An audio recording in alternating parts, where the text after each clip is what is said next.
Welcome to Toffee TV. It is the final word. Arsenal 5, Everton 1. I'd like to say I'm devastated, but I'm not. The season is done, and I'm delighted. This was a game this was a scoreline that, I'll be honest, I thought might well happen. Yeah. Everton had put everything into Thursday night and went to Arsenal with a different team, shall we say, against a team that needed to win to make sure they done their jobs. Any last hopes of getting in the Champions League, and a comfortable win in the end for the Gunners. Yeah, I mean, half a team. The other half were obviously probably still Recovering. Emotionally recovering after Thursday night. Obviously, Jordan Pickford looked like he was emotionally recovering after Sunderland's playoff win. Don't know where his eyes were. Well, yeah. His eyes were in the back of his head. Yeah, I think after Thursday night, it was never going to be anything else, wasn't it? I was expecting another, 7-0, or anyone who'd picked up injuries or whatever, what weren't going to play, the likes of Richarlison. So, and of course, how do you get yourself up for a game like that? Well, it doesn't mean anything, and the opposition do have a slight chance of getting the top four and have to be ready to pounce. And obviously, they are a decent team if you are trying to get top four. Yeah. So, it was always going to be that, wasn't it? And ultimately, it played out exactly the way we and the bigger question is, why on earth did I watch it? You know what I mean? You've got it. You have to stay. I mean, it was, we couldn't. There was no surprises. No, fully expected that yesterday. I fully expected a few changes. I wasn't surprised that Richarlison or Pickford didn't play. Richarlison looked dead on his feet after Thursday. Yeah. Obviously, the videos of him with ice on his hip as well. I just thought the first 10 minutes, I don't think we got out on half. Then we have something like 4% possession. Yeah, it was like, and I saw that, I just thought, it's going to be a long day here, but I'm not really asked, to be honest with you. But, no, I can't even have a go at the players because they did put so much into Thursday night, and it's one of them, isn't it? It's like when we finished, a bit different, but when we finished top four that time, then we went to Arsenal and got battered off the players on the ale, I think, really. So I think having you probably your two best players out, and Pickford and Richarlison doesn't help as well. So, but thank God it's all over. Thank God it's all over, mate. Yeah, it was. You looked at the team at the start, and I'd have played Reece Welsh, you see. I thought it was an opportunity to give some minutes to some other players, younger players. And I know he did. He gave Brantwaite a game, and Delhi started his first game and things like that. But there might have been an opportunity to play another couple of youngsters. Yeah, do you think maybe with maybe Dobbin, the confidence, maybe in case they did get a bit of a maybe, or they did get battered. Well, he did, yeah, maybe. But we just looked. Yeah, we looked like the fifth game Everton had played in 14 days, and they had it been emotional. They had put so much into Thursday night. Us as fans, it felt like the season finished on Thursday night, didn't it? Yeah. You're looking at that game yesterday about to kick off, and you're like, they'll watch it. This doesn't feel like anything. You're obviously, your eyes and ears were elsewhere for other reasons. Leicester Southampton. Yeah, the big one. And Chelsea Watford, the big two big games. And it was just one of them things. And Arsenal started really well. Yeah. Done what they do well, kept the ball, good movement. I think the thing that kind of underlined for me was there's still much work to be done at this club. Massive. With the squad. You lose players, no Michalenko, no Coleman, no, they were on the bench, but they weren't out there. You've already lost Mina and Godfrey from the back that you could, you'd consider them to be first choice players, and you went into midfield and no Allen and people like that. We just looked way short, and they has that better movement, and they blitzed us. But saying that, it took a VAR decision to go against that, which isn't a surprise. VAR decision to go against Everton to get the ball rolling for Arsenal, and Alex Iwobi penalised, and the game carried on for about 2 minutes before they give the penalty. What was your take on the pen? Yeah. Obviously we'd have to do a lot of defending, back to the wall defending, they were just camped on the edge of our box, weren't they? And they weren't going to let it go themselves. They wanted to finish the season well. And yeah, and the way that's probably, it's a speculative shot. I don't know where it was going. I think the difference between this one and the one everyone's comparing to, which is obviously the Man City one, which was clearly not a penalty, by the way. In hindsight, I've looked at it with the clarity of the whole of the season. It was not a penalty. 100%. But I think the difference was, though, I think with the City one, the reason he got the benefit of the doubt is because his arm was next to his side. I think with this one, Iwobi puts his arm out, doing the old chicken dance. And I think he didn't get the benefit out because he has moved his arm and because it has hit in and around the t-shirt area, he's not going to get the benefit of the doubt. And it's interesting, isn't it? Because you just wonder whether, if they hadn't got the penalty, how long would they have huffed and puffed for? You know, it's just, could we have kept it going a little bit longer? We've been used to defending like that. They got it, they scored, and once they got the first goal, Everton had nothing else, because that was going to be basically the tactic for a lot of the game, wasn't it? They break through after 25 minutes, and then so I think it was just the movement of his arm. I think I agree. I think if it, like you said, if his hand stays by his side, but he's got that movement of where his arm moves a bit, and you think, I don't think it was a penalty. I can see maybe why. When they've done the VAR looked more difficult with the VAR. The angles are terrible, by the way. The television thing, you can see it. It's clearly it's the shirt, but like you say, emotions towards it, and really, you can't really do that because you're using it. But anyway, he give it, and Martinelli stepped up and sent Begovic the wrong way. Yeah. He could have sent Begovic the right way. I don't think it was. I was going to say, Begovic doesn't have, to be fair, he peaked in the Florida Cup with penalties, didn't he? Fair play. He hasn't got a great record. If you want to peak, do it in the Florida Cup. And the Camping World Stadium is not for everybody. That's not for everyone, but he stood up there. And we were 1-0 down, and then Everton do that thing that Everton do so many times, let another goal in within a minute or two. Right. You know, we give a corner away. What annoyed me about this goal, though, was, like, Tom Davies trying to do pirouettes outside the box. Just fucking lash it up the pitch. I don't care. I don't care if it means nothing. That's why it means nothing. Just lash it up the pitch. Stop trying to play football outside the box. And you give it away, and you get the corner from it. And corner comes in, lad gets a flick on at the near post, and Nketiah's just on his own. He doesn't have to do anything. He's just on his own in the middle of the goal. Instead, it's past Begovic, and it's 2-0. Yeah. And I think a big thing that comes out of this has been how awful Everton have been at set pieces, defending and attacking all season. And I've seen a couple of people, I've been speaking with a couple of people as well last night about it, and me and the Piv were talking. I think it is time to just get a set piece specialist in for Everton in terms of working with, because they're so pivotal in games. I know this game didn't matter, but there's been many games all season when it did matter. And we must have conceded 14 goals off set pieces now. We must have done. You know, we've two in this game. They're such a big, such a big part of the game, aren't they? You know, whether it be straight from the corner or the ball coming back in from a corner, the second ball.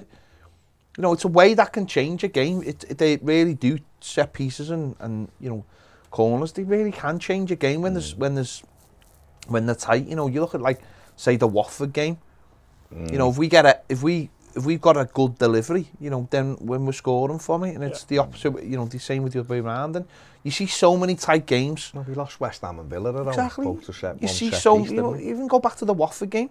You see games change because the opposition do nothing, but then they get a set piece. You know, it's what's kept Burnley in the Premier League for so long. You know, and that Everton have got to start using all the tools that other clubs are using. You know, other clubs are using data and analysing it all and going through it all and bringing in specialists to deal with it and where people should be. And Everton have got to get a real grip of it, and that's where you need probably a real good, steady centre-back in your team to help that as well. But this game showed me where players, obviously their minds weren't fully on the game, because we were totally switched off set pieces. See it, you know, we'll move on to the other goals, but You could see it from like multiple goals. Just they were switched on, we were switched off. We weren't ready for what they were doing. Whereas when you're on it, you see all that kind of thing.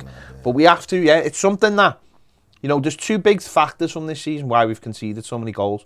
One is set pieces. The other one is, you know, off our own mistakes. You know, 10 goals, something like that. 11 is it now? 11 goals from errors. That has to change. It's more than double everybody else. That has to change massively. You know, in a tight game, if you give the opposition goals, then it's your own fault. It's annoying because it's probably been the last few years we've had problems with set pieces now, and then obviously Carlo and David, they seem to have calmed it down and we'd stopped giving goals away on set pieces. But even when you go as far back as like Martinez, Silva had a big problem with set pieces as well, and now another manager who's having the same issue. So it's a problem which has gone along with the club now for the last couple of years. That's an ego thing as well, though. It's the type of what we did last season with set maybe pieces was working brilliantly. And Rafa Benitez came in and ripped it all up for his own ego. And then Frank has obviously had to follow off from him. But that's something they should be looking at in the summer and going, why did it work that year? And it hasn't worked this year. Yeah. What can we do? What can we learn from what somebody else did at the club? Because defensive-wise, if you look at the back 5 or 6 we've got, it's the same players that Carlo had. It's the same. No change. Obviously, really, no Mina. What I would say, though, is sometimes it does that. It takes one dominant centre-back. We've seen Liverpool last season. They'd had a terrible, when Klopp first came in, they had the worst defensive record and they did 34 goals from set pieces in all competitions. And then they went to the best. And it was only last season when he didn't have Van Dijk. They conceded so many goals from set pieces. And that's what it can take. What you're doing may be correct. You haven't got that one dominant centre-back who's in the right place heading things away. And it's been meaner for us this season, hasn't it? We've let goals in. And I think you're all, you know, every season you'll concede a couple of goals on a set piece. Of course you will, because they'll get the set piece perfect or you'll get taken by surprise, or it'll get a nick and take a couple of people out of the game who were there and someone will let it in. It'll happen. You're never going to be perfect where it's no goals conceded, but what you can do is cut that right now, can't you? I think also as well, I know he played yesterday, but I do think Dominic Calvert-Lewin as well, defensively on set pieces, was very good last season when we had, you know, and Richie as well. So they've both been missing at times in the season. Yerry Mina's been missing, like you said. So they're probably our three tallest players as well. So, like I said, like you said, it could take one player in the summer, like, I don't know, spit like a Tarkovsky, someone like that, in the summer to just say, oh, you get in that position. It's all about organisation, isn't it, really? We've all played footy. If you're not in the right spot, someone tells you you're not in the right spot and you move in the right spot, and then you get the head on it.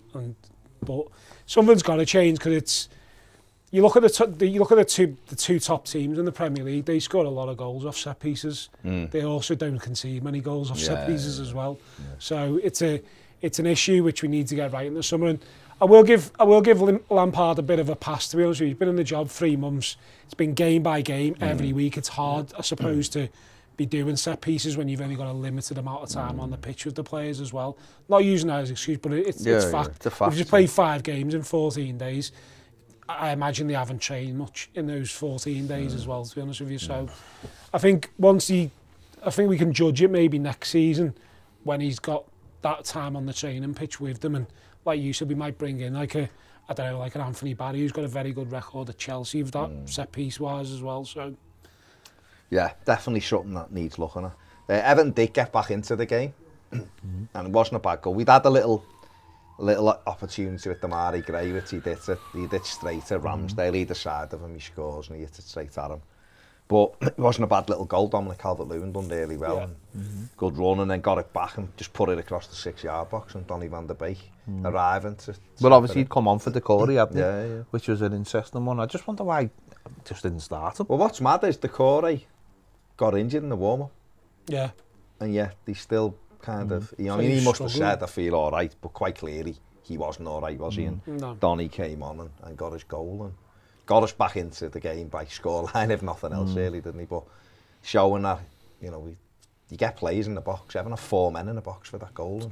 I was, I thought it was an interesting move by Aaron Ramsey to pretend he was in the army and he was crawling off along the floor. Ramsdale, yeah. Ramsdale. I thought that was an interesting move by him.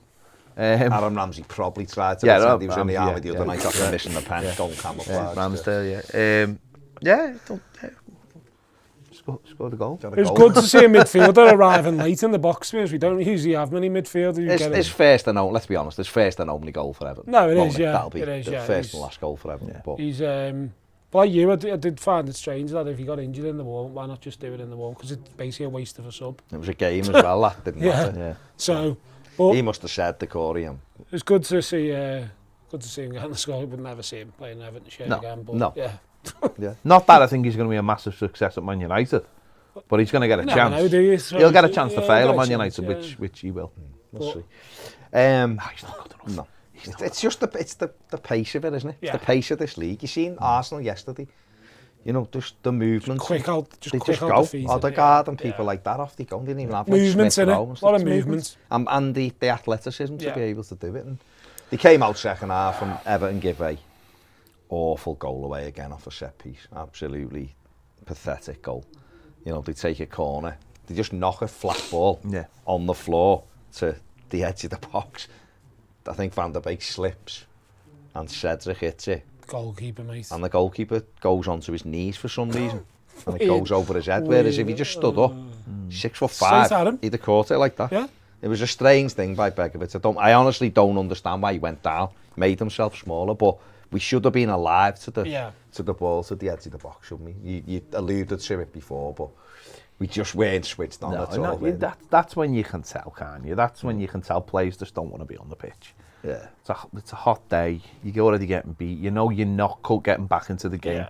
What was so annoying was, you know, Southampton were there. They were there to take. They were there. At 2-1, I'm thinking, come on. There's 2 million quid there for you. A draw would have been above Southampton. But that's when you can tell, don't you? You can tell when people are not allowed. People probably think, oh, he just let that go. He won't score from there. He'll just hit it and it'll go over.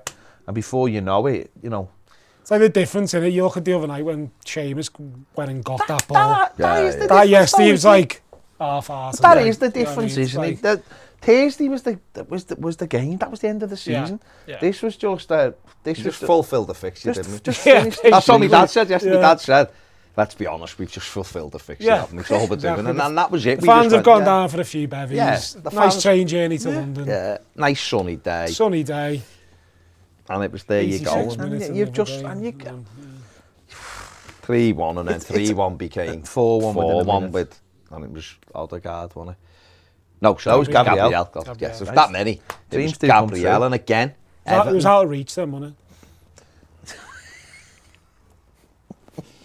and Begovic did look. Begovic did look like he was playing with an iPad. to be fair, I was going to say I was blinkered by that point. So Oh, God. Come on. I was literally gonna go with Dreams. Then I thought, no, just leave it.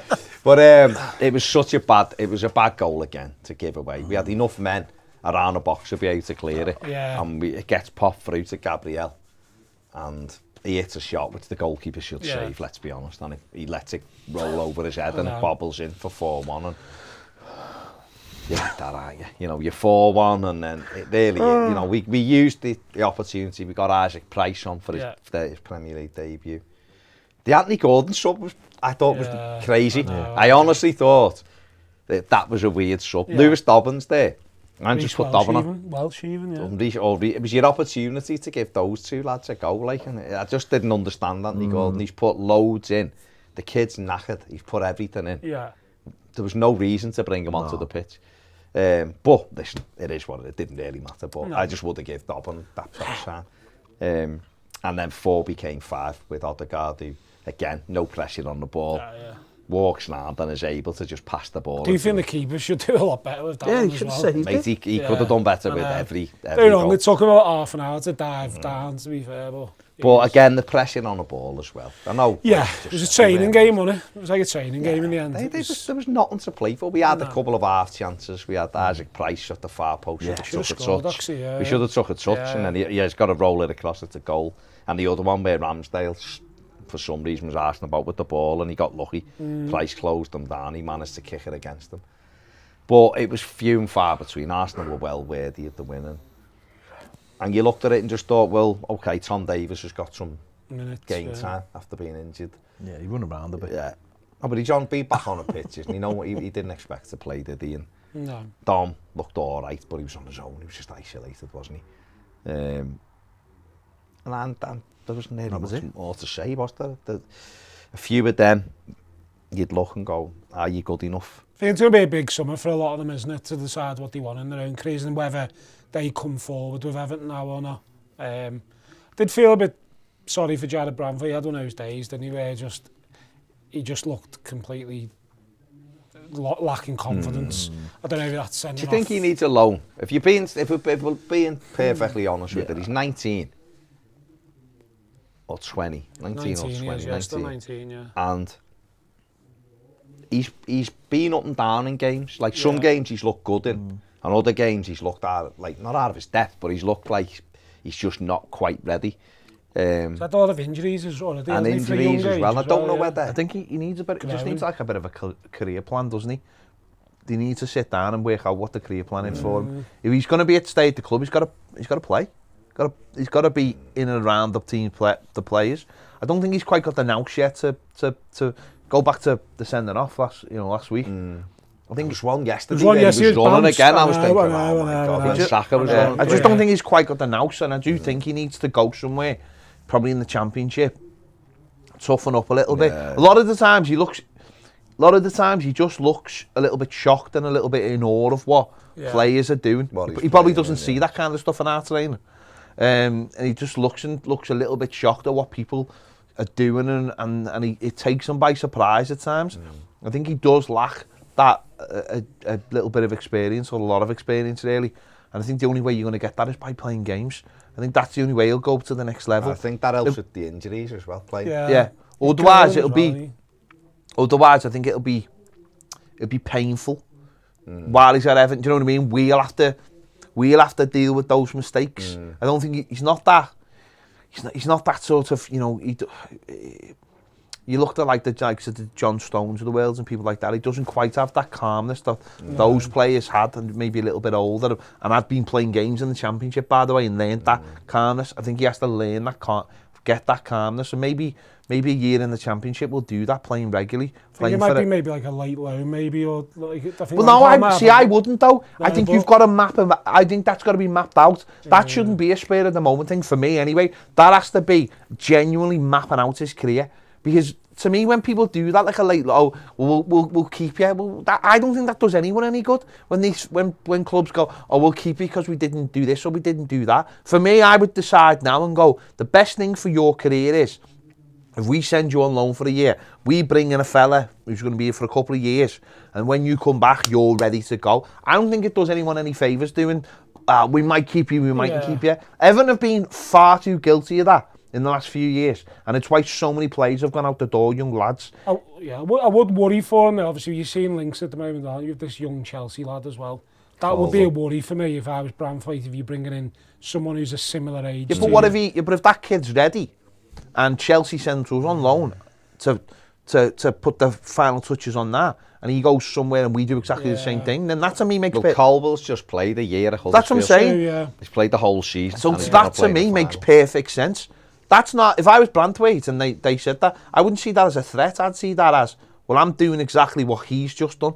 Yeah. And the only difference is Chelsea need a player to be on a higher level than what we do. So therefore, they'll look at him and go, well, we want him to have a year in the Premier League at a club who are going to finish below us. Yeah. So I wouldn't have, if I was from like Branthwaite, I wouldn't look at that as a challenge. I'd look at the challenge being, go and have a good year somewhere, come back, or and then be ready to go. Same with someone like a Norwich, couldn't you? Even someone like Norwich, or even like a, I don't know, he was on Blackburn, didn't he, for a bit? If Huddersfield stay up, don't come up. They're playing Forest, aren't they? If they don't come up, they need a centre back, so give them to them. I think somewhere like a Preston, somewhere where you get games.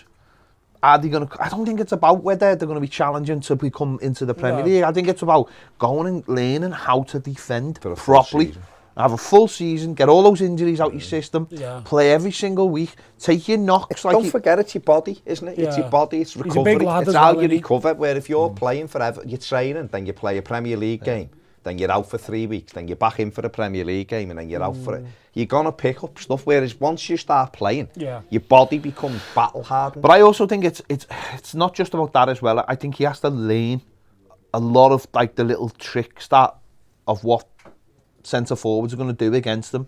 Sometimes I just think he looks a little bit. I think the centre off against Brentford, perfect example. And stuff like it's watching the ball. We spoke about last week, didn't it? Letting the centre forward just take the ball on and then seeing what happens, getting round the other side of him. You know, we spoke about the other day about Seamus Coleman. Seamus Coleman will have a fight against the winger. He'll let the winger take the long way round and he'll take the short way. And guess what? He ends up... Whereas Branthwaite was too eager last week. And I think they're the little things he has to start learning. I don't think he'll learn that at Everton, not playing games of football. Okay. It's going to be interesting this summer, isn't it? We've got some huge decisions to make. There's players in that squad, that team yesterday that should probably move on. Yeah. You've got people like Andre Gomez, things like that. John Joe Kenny. Apparently still got 2 years left. John Joe Kenny was out of contract. He's got all of this that Frank Lampard, Kevin Thelber are going to have to deal with over the summer. And then obviously you're looking at the football club as well and saying, well, there needs to be changes off the pitch as well. You know, we're under scrutiny for the amount of money we've lost. Well, what are we going to do about that as well? We're a football club losing money. So are we going to see positive changes off the pitch as well? That's what you look at when you're into this close season, and that's whether it happens, I don't know, but certainly... It's only a short turnaround as well. They're back on July 1st, aren't they? Exactly. So it's 8 weeks till the season starts. So. It's crazy. Yeah. So and obviously we've got November, December, no footy. It's going to be a weird season as well, obviously, because of that break. So big decisions to be made. Let's have a look at the stats from the game yesterday. Arsenal, 26 attempts at goal, Everton 6, 9 on target, Everton's 2, 5 big chances for Arsenal, 2 for Everton. 74% possession. 2 big chances. I'm sure we have none. We had none against Palace and scored 3 goals. So it tells you the quality of the chances. But there you go. A big win for Arsenal, like we said before, not entirely unexpected. No. We can all breathe. We can just enjoy no football for a few weeks, but knowing that we are a Premier League team, and that's been over people's shoulders for since about November. I think people have been worried, and it got worse and worse and worse. But when you look at the table, we've ended up staying up at a canter. Comfortable. I don't even know why we were all worried. Well, at a canter. We didn't even want to finish above Southampton. That was what that was about. An extra 2 million. We're going to carry on briefly on Patreon now. Make sure you subscribe to the channel. Let us know what you think in the comments. If you want to become a patron, the link is in the description and there'll be a QR code on. But this is the final word of the season. We'll be here throughout the summer, of course we will. But in terms of match stuff, we'll be back in pre-season. See you later.